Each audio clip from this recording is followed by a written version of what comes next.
Hello, hello, hello, hello, hello. I'll just get this up.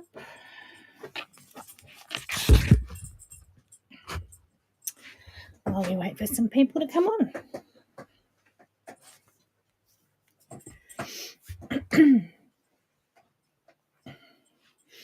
Daylight savings. So I bet we have a few Queenslanders who don't get the time difference today. Oh, why has my phone gone upside down? There. Hi, Anne. Yeah, I'm thinking maybe Western Australians and Queenslanders might get the time difference wrong tonight. It seems we just switched over on Saturday night. We will see. Hi, Anne. Anyone else coming on there? Hi, Marilyn, Jane, hello. Wait for a few more. Hi, Cheryl, hello. Snow to 400, Cheryl. I think that will get you, won't it, on Saturday night? Hi, Julie, hello.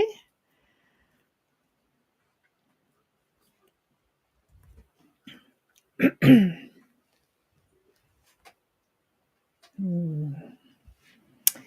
lawn's going to be interesting this week. Hi, Trish. How are you? I'm demoing something for you tonight. Susan, hello. Diane, Chris, hello. Got your email, Chris. I'll get that through to you in the next few days. Hi, Marg. Helen, hello. Shelley on YouTube, hello. So, Shelley, you are now 2 hours behind us instead of 3, I think, maybe, or maybe it's the other way around. Yeah, they're saying snow down to 400 on Saturday night, I think. So it's like the middle of winter here again. Freezing, rain, and snow again. Hi, Maureen. Hi, Liz. Hello. Sue, hello. Hello. Haven't seen you here for a while. Hope you're doing well.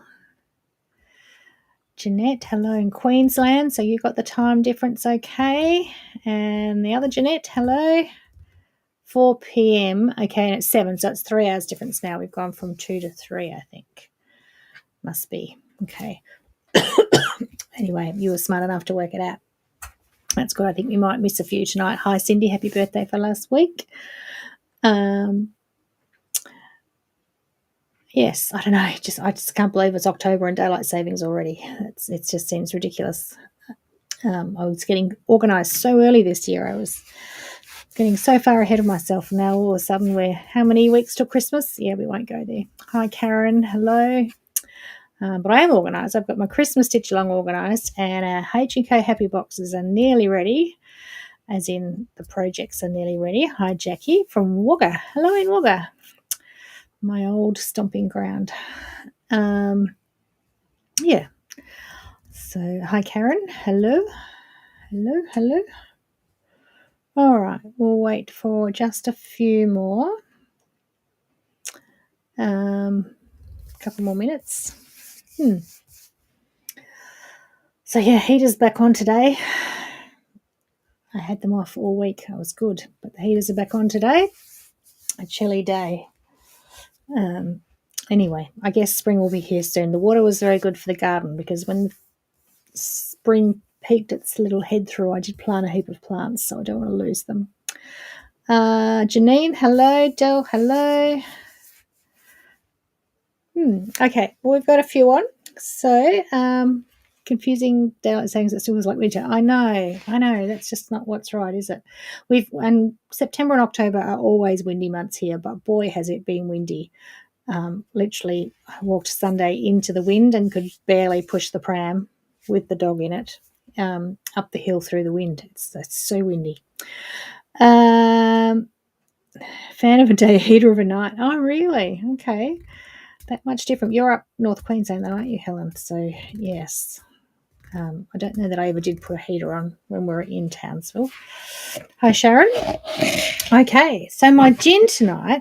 So, Donna, I don't know if Donna's here. Hi, Sharon. Hi, Judith. So, Donna sent home with Shed Guy this little box. Hi, Beck.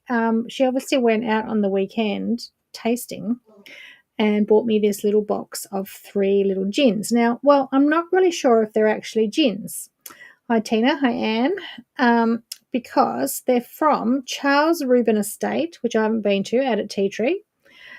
Ah, okay, you haven't. Okay, but you're originally from North Queensland, I think, aren't you? Right. Hi, Liz. Hi, Helen. Hello.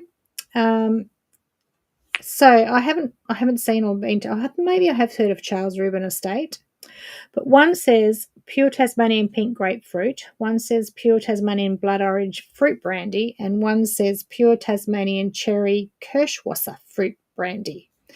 So does that mean it's a brandy or it's a gin? This one says this pure Tasmanian fruit brandy or eau de vie has been distilled in the centuries-old European tradition to keep elegant fruity flavours and a complex character. Ripe selected fruit from Tasmania has been fermented naturally and carefully crafted into this unique spirit. So that's the one that says fruit brandy. That says fruit brandy. Small batch fruit brandy. Okay, pink grapefruit. Sweet treat for those who enjoy a light and sweet spirit or liqueur with a very fruity aroma. Pink grapefruit makes a great refreshing summer drink with soda or tonic. So I'm not sure that you'd actually call them a gin, but they are some sort of spirit. So let's taste them.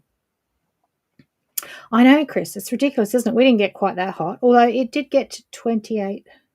Oh, Sunday when I walked, I think it did get to 26 or 28 here, but the wind was just terrific. So let's try the blood orange fruit brandy. Thank you, Donna. I don't think I've said thank you yet or chatted to you about them to see what you liked. It's one of those ones that's hard to get open. Child-proof or adult-proof. So what are we trying? The blood orange fruit brandy.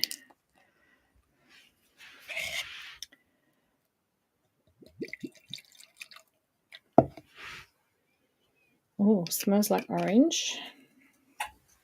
Maybe it could be another good one to have in that hot chocolate on a cold night because it'll be like, choc orange.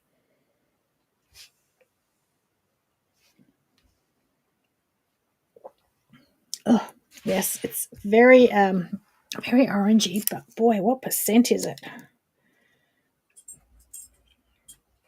40%. Okay. Whew, yeah, that's warm your ears, that one. All right, let's have a little bit of soda with it. But yes, very orangey, very nice. Hi, Naomi.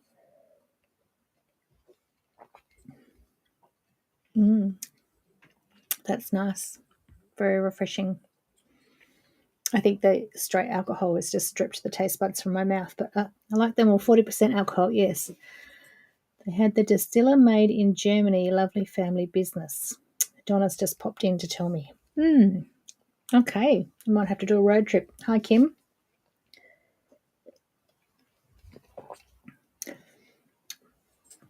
Well, so they say it's a brandy, but it doesn't taste anything like a brandy. It does taste more like a gin, but with it's just a pure alcohol spirit, I think, with a bit of orange flavour in it. So there we go. That's nice. Thank you, Donna. Okay, so as you know, Joe's away. So Donna's been holding the fort most of the week. Lauren was in today and did get some orders out, but I apologise if you're waiting. I know we're starting to get lots of emails now asking where their orders are. Joe has to have a holiday sometimes. So, and Lauren, who's our backup order processing person, also has uni assignments to do this week. So, and she, of course, needs to do that too. But anyway, she's done a great job today and got some out, but just be patient, please. Also, we had some paper arrive today. So all those that are waiting on back orders for paper to be cut, Shed Guy was in there all day today, and he'll probably take a week to get through the backlog of orders we were waiting on. Hopefully the paper will last because it was just a bit air freighted in time to cut the rest. I don't know how far away the rest are. Okay, always an issue with manufacturing. Waiting for it and getting the timing right for stock control. Okay, so what have I got to show you? So not a huge amount, but I say that every week, don't I? So we did get an order in of most of it's replacement stock. But I just thought I'd go through. Some of you might not have seen it. Some things that came in this week while Joe's away.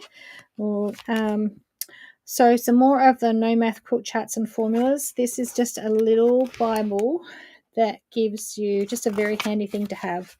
So how many squares you get from a fat quarter, or strips you can get from a fat quarter. So when you're calculating how much you need to buy for something, how many squares you can get from yardage, how many squares.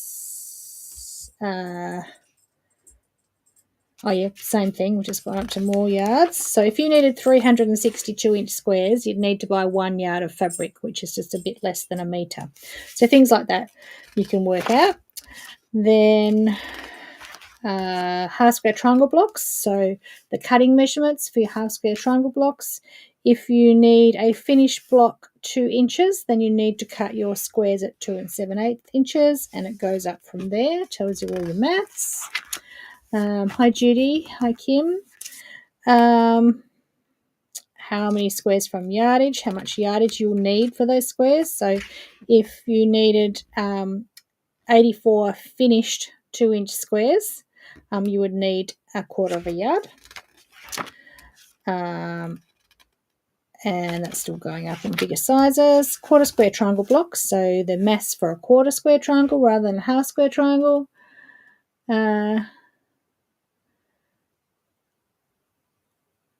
Yes, Sharon, you are on the list. I saw you in the list today. So you will be cut in the next few days and probably shipped next week, I would say. 1/4 square triangle blocks, yep. And how many 1/4 square triangle blocks from fabric? So if you needed 242-inch finished 1/4 square triangles, you'd need half a yard of fabric, for example. Hi, Peter. Hi, Lorraine. Hi, Catherine. Setting blocks. Now, these are the ones that I always have to send my maths to my sister because I always get confused on these. So these are your setting blocks, which are the ones if you're putting your blocks on point. These are the ones in the sides that go at the side on the border, and then I think that's diagonal block measurements. So that's good to know. And hang on, these are the side setting blocks. They might be the corner ones. Here's your corner ones here. Okay. So that's where I always have to get my sister to work out the maths on me. See, you need to divide the finished block size by 1.414 and add 0.875 for the seam allowance. See, that's a bit confusing, isn't it? I always just cut them bigger and get them back because, no, I know, Tracy, I haven't probably done any on-point blocks for a while, so I haven't had to ask. Vera, hello.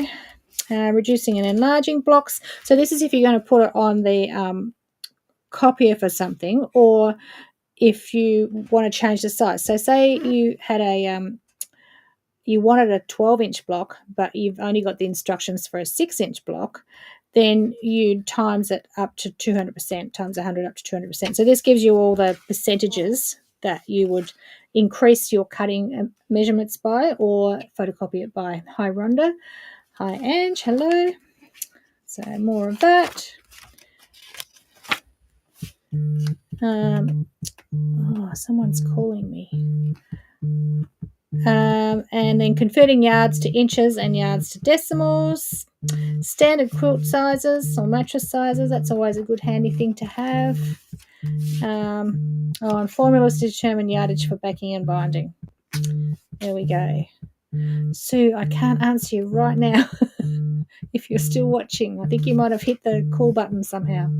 Hi, Lorraine. Hi, Kathy. Stephen, hello. So there's a lot of maths, but just a handy little book to have, go to all the time. So they're back in stock. I'm just going to stop that. Okay, I showed you these a couple of weeks ago. And they all sold out really quickly. So we just got a couple more in. So this is the Kathy Schmidt's Stitch Sampler and Quilt Sampler. I'll just show you there like that. So they're just little stitch redesigns. They don't come No, they don't come with an ion transfer. You'd have to use a light box and trace those. But they're just nice if you like Kathy Schmidt's and her style of designs, which a lot of people love, myself included. Hi, Francis. There's a few more of those in stock. There was a few others too. I'm not sure. That might be, we might have still had the other ones in stock. And then also from Kathy, I think I showed you these a few weeks ago, but they went straight away. So, book please, do I order online? Liz, yeah, I will put the links in a minute in the comments, and then you can just tap on that link and go and order online. So Deck the Boughs, 12 ornaments for hand embroidery. So again, Kathy Schmidt's, this is the most recent. She does lots of little things like this where there's lots of little embroideries on little things. So these are little hanging ornaments, but you could make them into other things. And again, you would use a light box and trace those little designs, but they're gorgeous. So that one is there as well. Hi, Sharon. Okay, we also have garden putty. Now, I meant to grab this quilt because it's down from the wall at the moment, so I meant to grab it and bring it to show you the quilt, but I didn't. Lots of things happened today, so I didn't. But our sample in the store only has 9 blocks, and I was so excited when I finally got the 9 blocks finished. Even though I'd already pre-cut the sashing, I forgot to sash it. So ours doesn't have any sashing, our sample, but that's all right. You can do it however you like. And the original has got 12 blocks. It's all raw edge, so it's all done over steamer seam and then raw edged. And actually, I think Kat quilted this, and she actually raw edge quilted it as she appliqued it, which is a time-saving tip. If you're going to raw edge applique it, you may as well raw edge quilt it at the same time, and then your quilting's done. And you could do it quilt as you go, or you could just do the whole thing at once. Just drop that feed dogs and put your darning foot on, free motion foot on, and then just raw edge and applique it at the same time, which is what I call quilt decay, but something similar to that. And it looks just nice bright fabrics and low volume backgrounds. So that one is back. We've sold hundreds of those over the years. Always popular.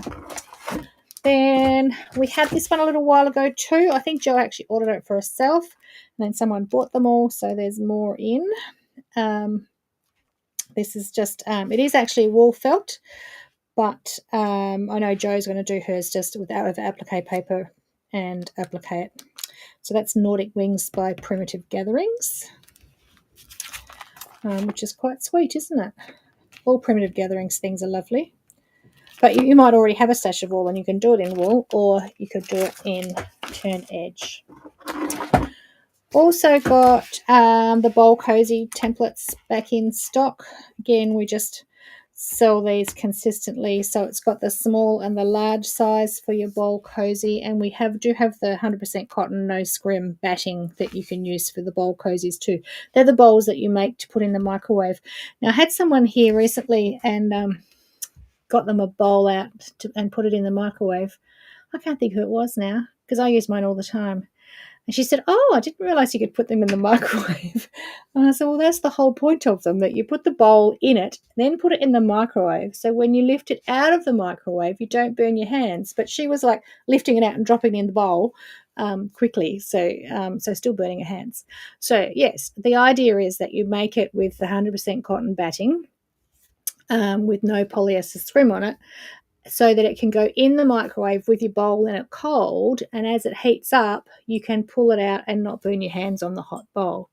So I do use it for my porridge in the mornings, or if I'm reheating soup or making custard, anything that I can just reheat or make in the microwave, put it in the bowl. So this has got the small and the large size in it. So they're back in stock. Then what else have we got? We've also got more Super Bob donuts. Now, I've sold dozens and dozens and dozens of these over the years. They have continued to go up. China cups, yeah, just smaller ones. Good idea, Helen, yes. Hi, Fiona. And but we still get asked for these. So although I mostly use the Wonderful 80 weight Deco Bob now, for many, many years I used the 60 weight Super Bobs. And we just stopped getting them because there was a few years there when the company was sold to someone else. It was just very hard to get stock. So anyway, they are still a beautiful set of threads to get. They just glisten. They're shiny. They're lovely. So they're 60 weight poly.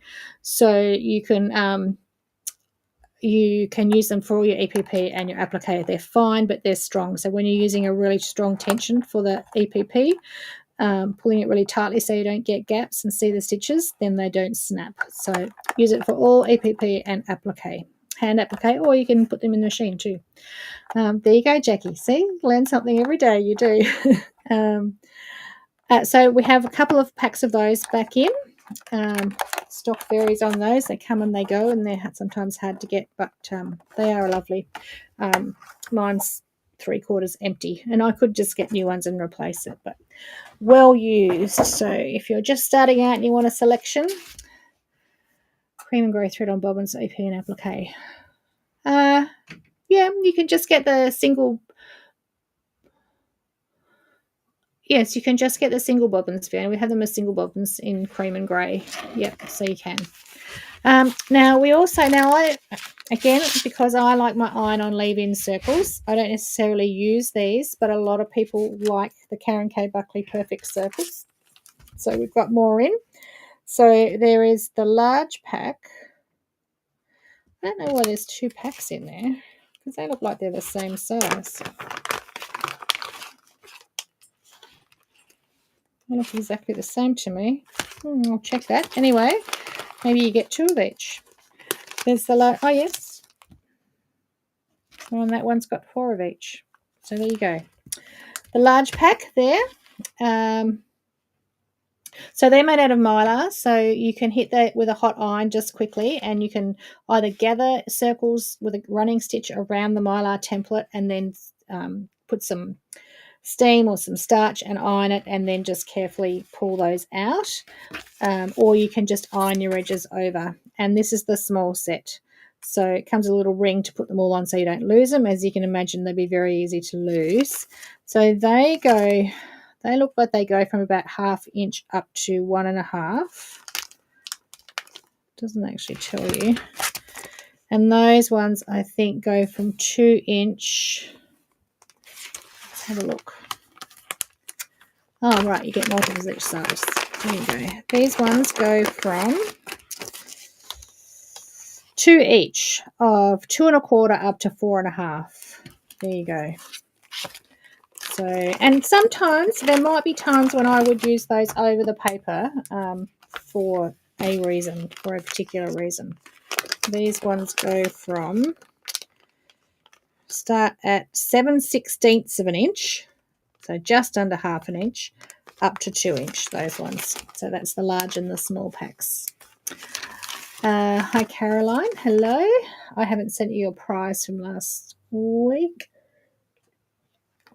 Joe asked me to do. Just reminded me. We've also got the Clover Quick Unpicks back in stock now. These are really nice quality and very sharp, and I know because I had one, but I only had it for a couple of weeks and I lost it, and I've never found it again. But I was using this when we were doing the grid piecing to slice through the seams, and compared to all my other quick unpicks, this is the only one that really worked because it was nice and sharp and it sliced through nicely. It's not going to now, but anyway, that's the Clover Quick Unpicks. So they're back in. One day, once I buy another one, I'll bring one home. The one that I've lost will turn up, I'm sure. And then the last new thing that came in this box was some more Mondo bags. Okay, so again, I was going to grab this sample and bring it and show you, and I have showed you before. This is a new calf facet one. The sample's just done in that, and that comes with the printed interface and all the instructions on it. But I will say there was quite a price rise. So I think there were 2 in the shop at the old price. And then there is quite a price rise. But we also get the printed interfacing on the bolt. So you can just, once you've got one pattern and worked out the instructions, you can just buy more to make lots of them, because they're a great huge big bag, and you can either just use jelly rolls or 2.5-inch charm packs or all your scraps and fuse them all on, and then fold them and stitch them and fold them and stitch them. But yeah, it's a really cool method, and we sell lots of those. So that's the Mondo bag, the giant Mondo bag. And that is all I've got to show you of new things. Ben may have eaten it. No, I don't think he ate that one. I lost it going to Guild one night, I'm sure. Hello, Carol. Welcome on YouTube.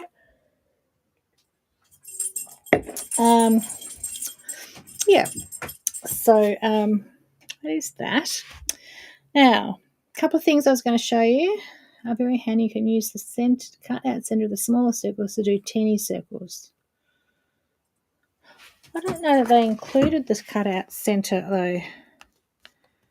No, they haven't put the cutouts. Is that what you mean? To do teeny ones? Hasn't got the little dots in there. We have this Mylar, so I might cut some sets myself, but yeah. Okay, so 2 things I was going to show tonight.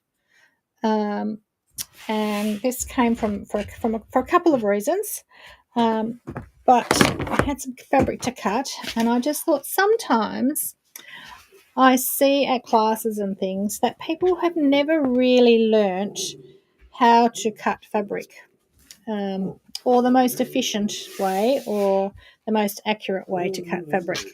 So it's going to be a bit tricky because my camera doesn't go out far enough to show the whole thing. What do you want, buddy? What's up there? It's down here. I don't know what you want up there. You want the blanket? Hold on one tick. Wait a minute. I don't really know what he wants, but he's growling for something. Nothing else up there, just this. Is that what you want? There you go.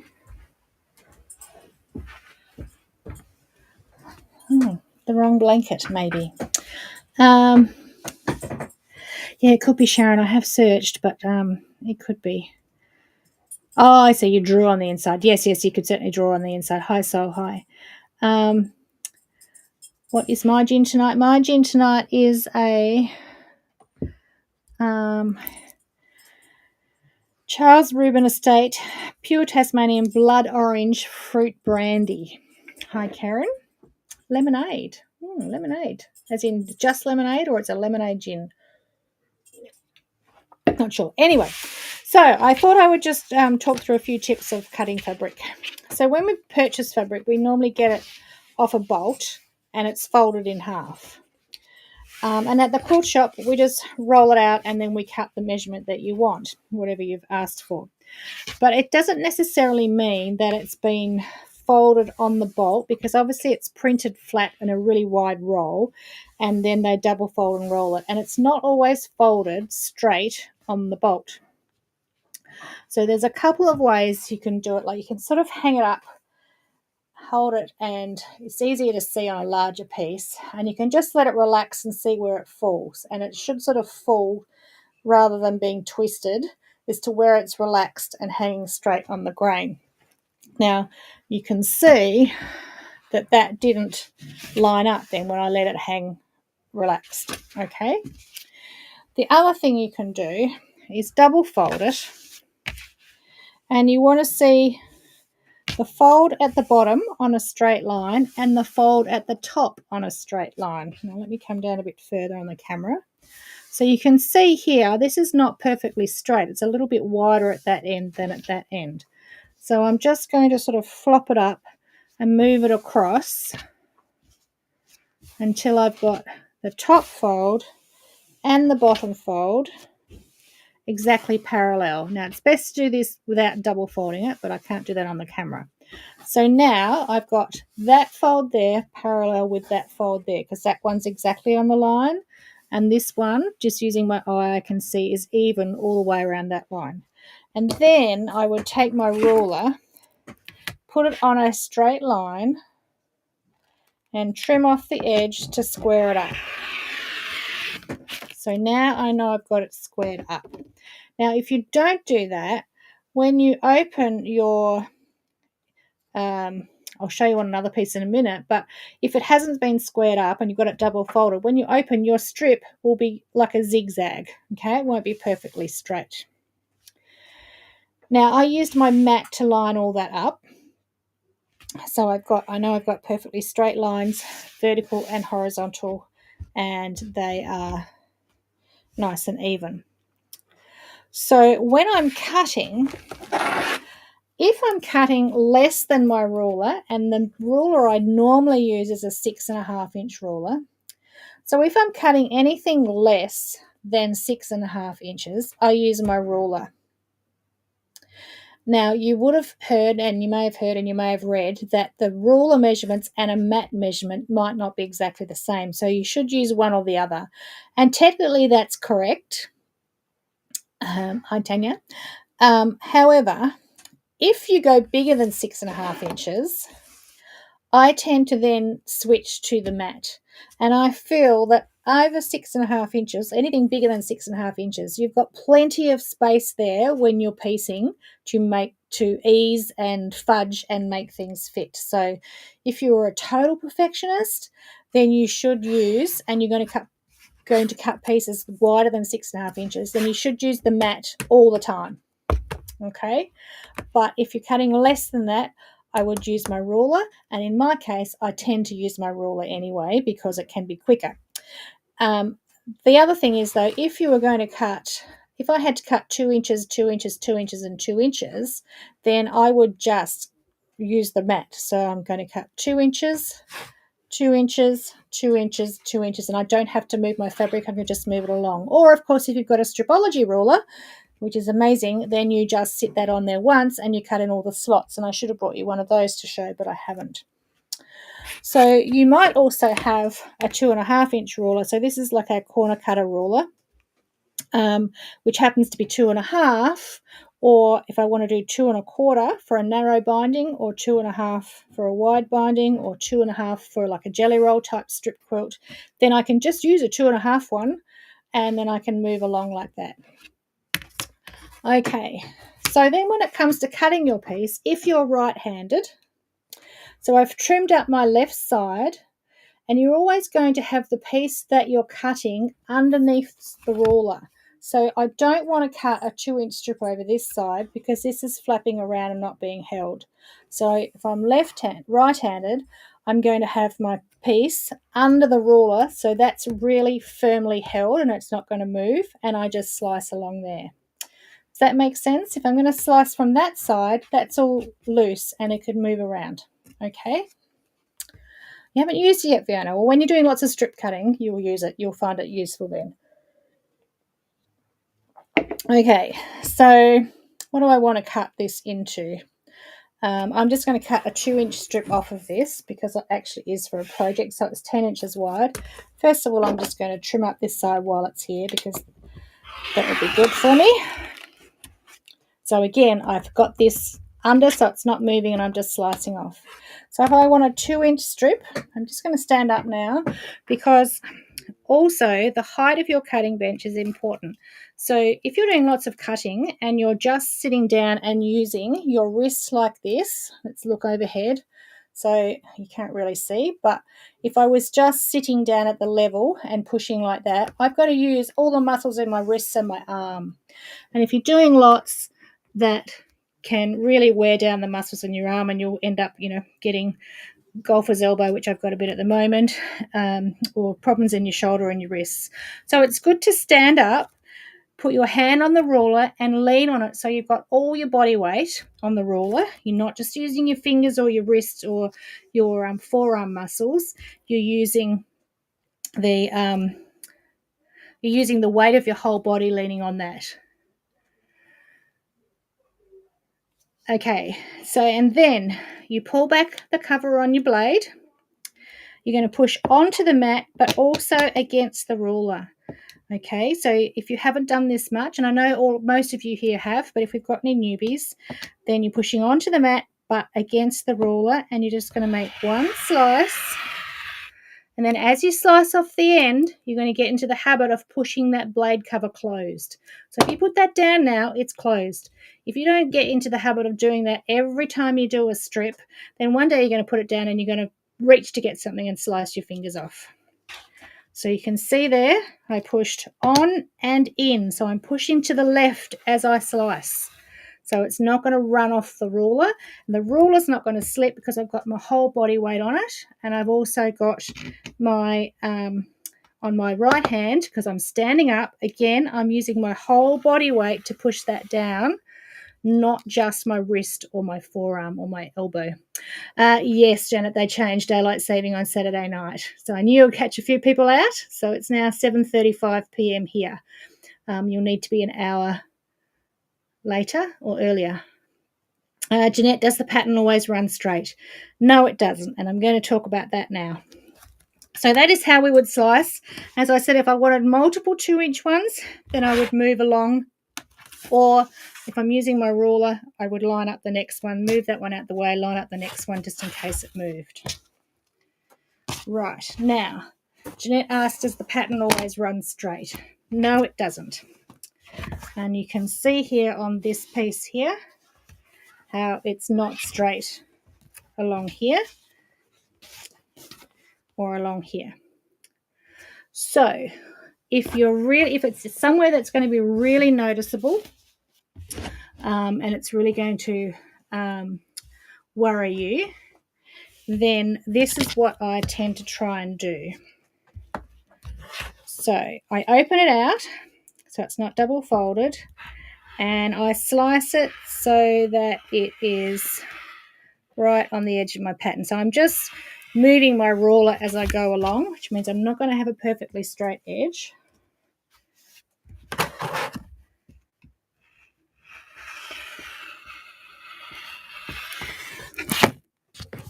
Now when it's printed, it is printed straight. It's just there's a lot of movement in cotton fabric. So when it's rolled or double rolled and bolted, it can get skewed out of shape. So, but pretty much they try and print it on the straight grain. And if you can imagine a big, flat, wide, full piece of fabric, all stretch out nice and flat, it should be fairly straight and it shouldn't have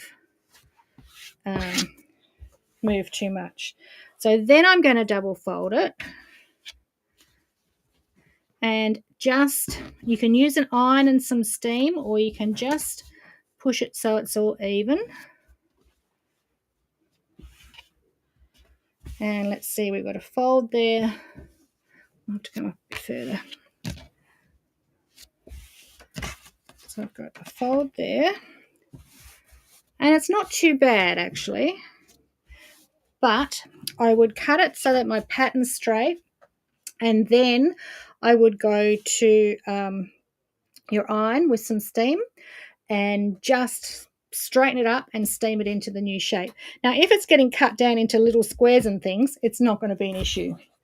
But at least you don't end up with, half a block on one and not half on the other sort of thing. So that's what I do if it's not printed straight, if possible. You can't always. So woven fabrics that have got all that movement in it, you'll never be able to get them perfectly straight on a check or a stripe. So if you can't live with that, then don't use them because there's so much movement in them.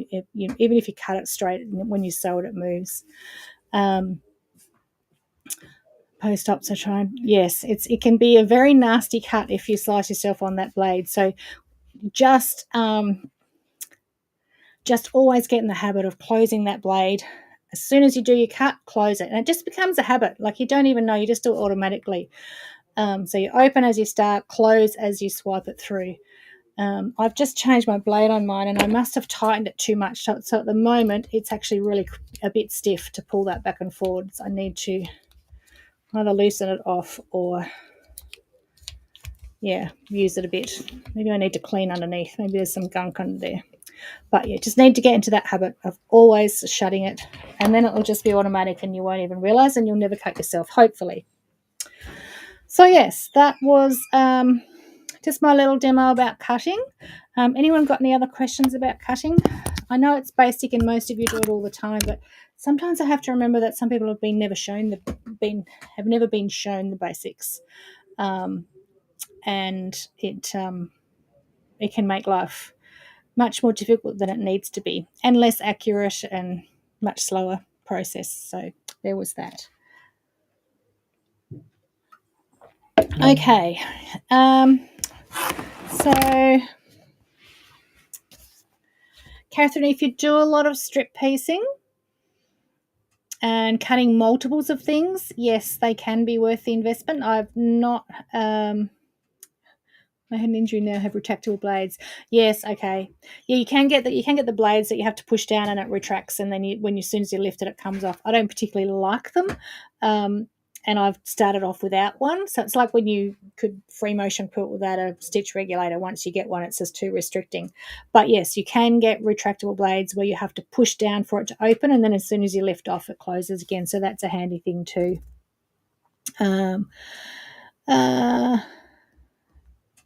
Ask your mum for help, Fiona. You haven't done an awful lot of, oh no, you've done plenty. But anyway, there's a few tips. So what pen do I use to trace? Various things, Janine. I will use a Soline mechanical pencil. So that's got a ceramic lead in it, which just glides over the fabric and comes out really easy. I could use an iron-off one or a blue water-soluble one, depending on what I'm using it for. But I do make sure that I completely wash the project afterwards to get any leftover chemical off of that. Which cutting board do I use? I have tape on ruler to stop slipping. Yes, you can get sticky dots and tapes and everything to stop rulers slipping. Again, I personally don't like it because then when I go to move my ruler, it moves all my fabric because it's gripped to it, whereas I'd like to just be able to slide it across. But yes, you can get grippy things, and the Creative Grids ones have little grip dots on them as well, so they don't slip as much. You can get handles that suck onto your rulers to hold that instead of, but I just find if I'm standing up at the right height and have all my body weight on that hand, it won't slip.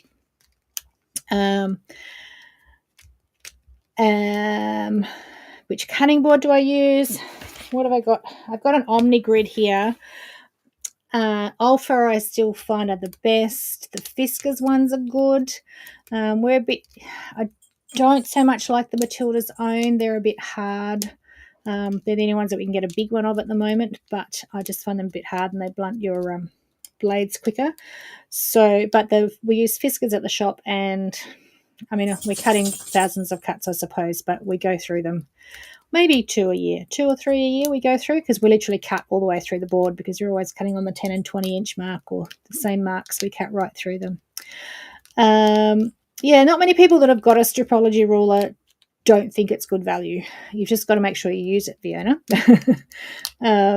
Yeah. So as long as it's a good quality self-healing mat, and I do have some smaller ones, but I think the 24 by, this is a 24 by, what is it, 24 by 18 would be the smallest I'd go, because you can get your double folded fabric on it, so the 24 inches. I think the 24 by 36 is the best size to have if you're only going to have one. Yeah. I was thinking of you, Trish. I was thinking of you very much so. So hopefully that has given you a few tips. Yeah. Yes, we are due for a new one, Joe, but I'm having trouble finding them at the moment. Yeah. What, buddy? There's nothing up there for you. What do you want the teddy to eat? You can't have it. Okay, so the other thing I was going to show you is where I'm up to. Oh, ouch. I just stabbed there's a needle in there. I kill my alpha boards. Yes, only the self-healing ones, Peter. So always the self-healing ones.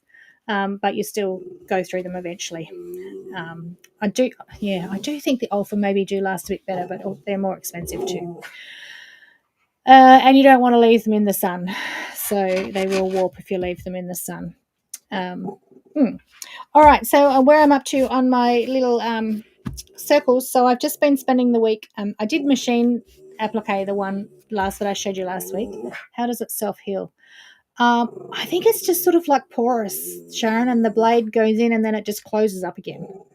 So yeah, it's sort of like soft, rubbery, porous, and yeah, the blade goes in and comes out again. What do you clean it with?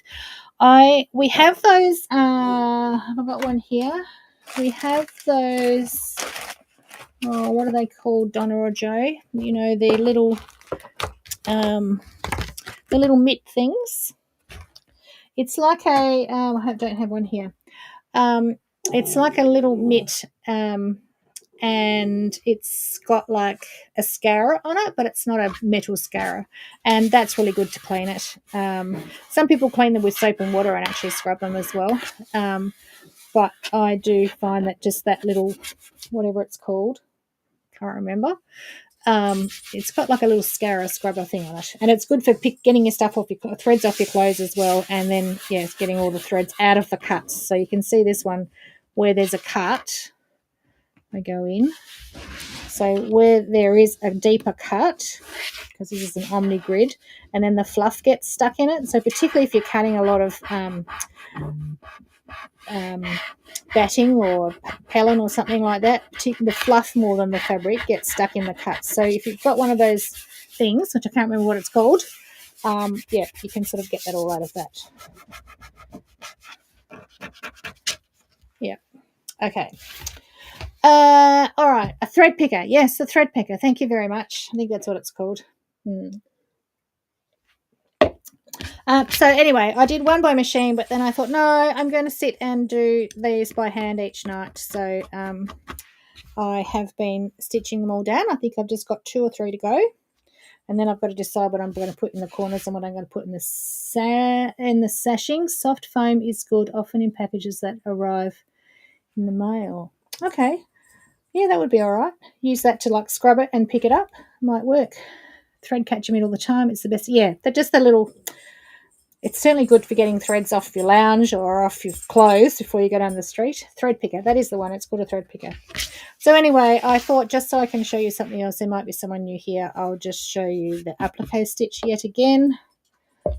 Because that's all I've got that I can show you at the moment. Most things I've been working on are for the happy box and things that I don't want to show you because I want it to be a surprise when you get your happy box.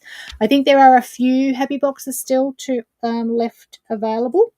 So clearly you don't love Hugs and Kisses as much as you love Tilda, because the Tilda ones the last 2 years have sold out in the first day. But I promise you it will be just as good. There'll be just as many good, nice things in there, and a lot of them are made with Tilda.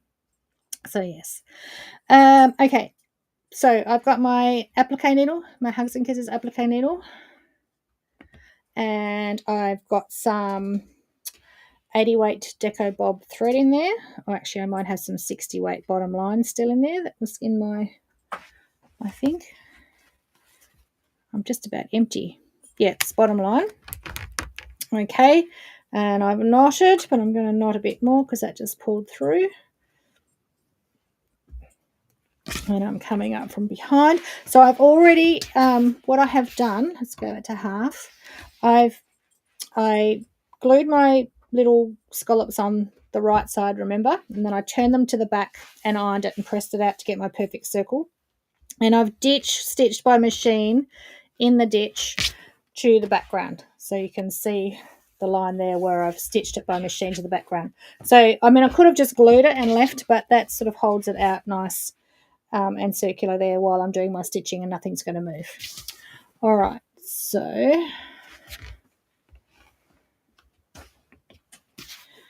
I'm just going to come up from behind, catch the edge fold of my little applique piece. Then I'm pinching it nice and tight. I'm going straight back down, but just through the background. Slide along up through the fold. Straight back down. I just prick my finger a little bit underneath so I know that I'm there. And then turn it up and come along. As I pull it through, I give it a little tug so the tiniest bit of thread on the front just goes into the weave of the fabric.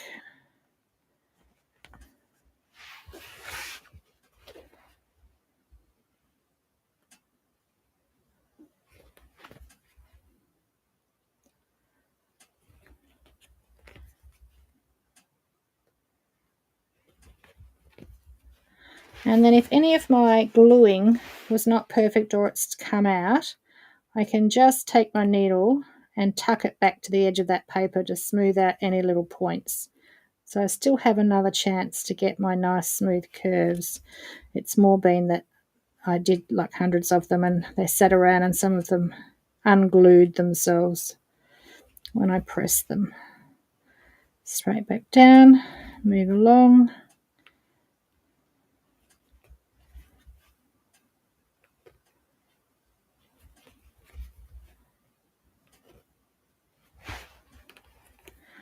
And then when I get into this inner point,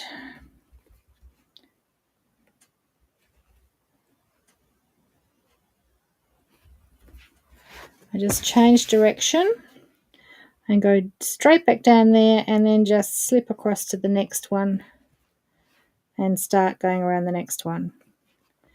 And really, I've really gotten 2 or 3 done a night in between dog toilet stops, another level on my game.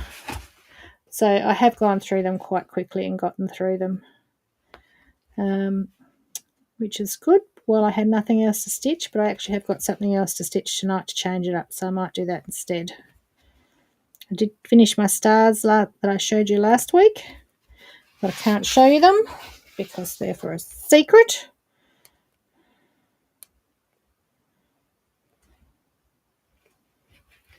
And around I'll just keep going. So I should get maybe 2 more finished tonight, or I might go back to this new project I've got to stitch for a change.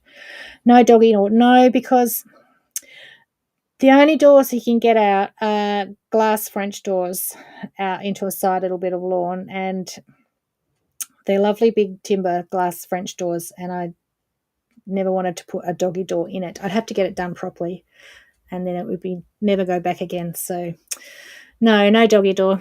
Plus, he now has gone to, as soon as it gets dark, he has to go down 5 steps to get to his little patch of lawn. And now when it gets dark, he won't come back up. So he gets to the bottom and he just stands there and barks. And it is apparently, I think, actually Karen, who's here, suggested, and I did ask the vet and he confirmed it, is because he is going blind. So once it gets dark, he must have tripped down the steps a couple of times and he gets too scared to come back up. So I tried treats. Sometimes treats work. I try pretending there's someone at the front door and sometimes he'll run in. And if none of that works, because he's pretty cluey, I actually have to go all the way round the other side, downstairs, and let him in the downstairs door. But anyway, no doggy door. I have thought about it, but yeah, it would be permanent if we had it done, and then I know you won't have him much longer. Okay, so that's all I've got to show you tonight. Jo was here, I think, wasn't she? Yes, Jo was here before, so she's happily holidaying in Victoria. I didn't know. No, he won't let me pick him up either, Fiona. I go down and say I'll pick you up, but we won't have a bar of that either. And then he's coming into the bedroom, and if it's already dark, he won't get on the bed, so he just sits on the floor and growls at me. And I think because a couple of times he's jumped up and hit me and then fallen down. So now I have to get the stool for him next to the bed to jump up onto the bed. So yes, he's getting too old. Never mind. Yes, so what was I saying? Jo is in Victoria. No, that's not what I was going to say there. Can't remember what it was, but I will put some of those links in the comments. So there's the I couldn't leave the door open, Melissa. There's too many silly yous and people come around in these streets, and also the wind would just smash it every night. Relaxing night tonight for Jo. Oh, good. So that's the maths book. Someone wanted the book, Liz, I think, before. There's the link for that.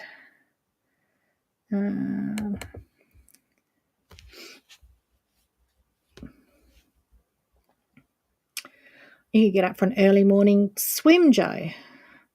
The Nordic Wind cushion. Garden party.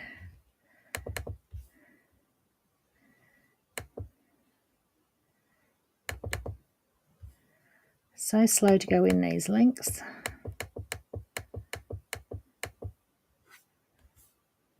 I think I'm putting them in 3 or 4 times. Called sampler, so the garden putty didn't go in.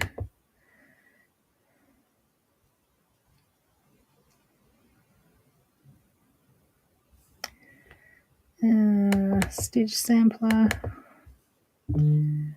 Deck the bows. I'm blowing a gale. We could go surfing, Joe. Or sailing. Windsurfing.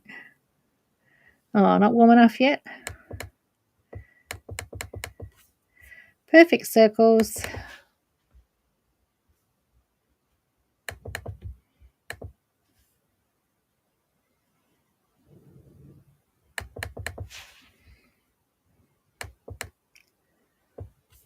Super Bob.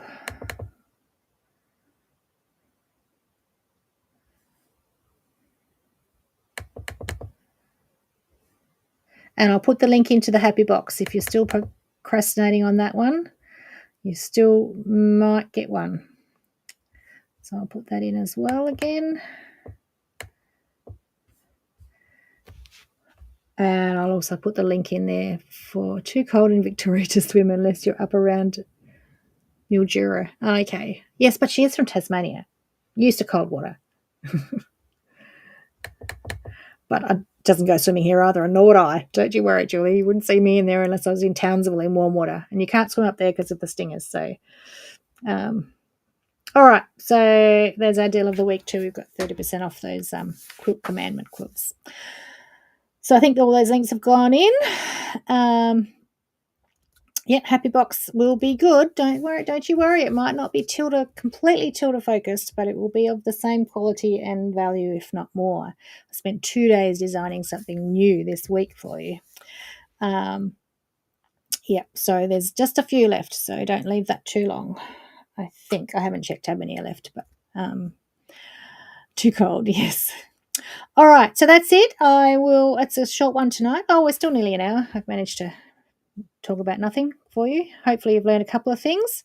Let's get a winner. Oh, Judy. Judy, are you still here? Judy Barry. I'll give her a minute because I know it's delayed.